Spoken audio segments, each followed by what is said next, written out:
The fire started in the eastern ridge at midnight, lightning on dry summer timber, and by the time the smoke smell reached the lower forest, it was already a wall of orange 20 meters high, moving downwind with the relentlessness of a force that makes no choices.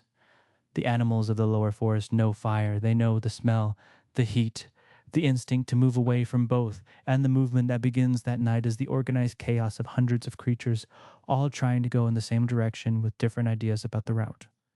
Growlithe knows the forest differently, having lived in it for 3 seasons and mapped it the way a Pokemon with a nose like Growlithe's maps everything. Completely, with information that sight alone doesn't provide. It knows the eastern trail to the river is already cut off by the fire's left flank. It knows the northern pass is the only remaining route. It knows the northern pass requires going closer to the fire for 200 meters before the path curves away, which is not a route the animals fleeing fire will choose on their own, because instinct says away, and instinct here is wrong. Growlithe runs into the middle of the fleeing animals and does the thing that requires more courage than almost anything. Stop and face the wrong direction while everyone around it is running the other way. It plants its feet and releases an ember into the sky.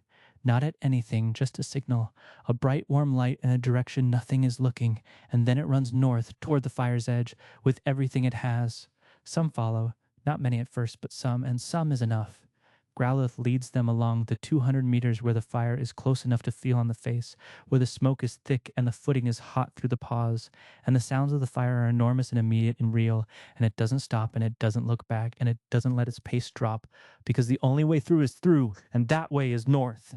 The path curves away at exactly the point it knew it would, and they are suddenly in cooler air, the river audible ahead, and the animals behind it understand where they are and break into their own speed, streaming past Growlithe and into the water safe and alive.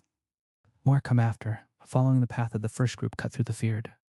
Growlithe sits at the river's edge in the first gray light of dawn and watches them arrive, counts them by nose, the way it has always counted the creatures it has decided, without being asked, are its to protect, and it stays until the last one is through, and the forest remembers that the bravest thing you can do is be the one who goes first.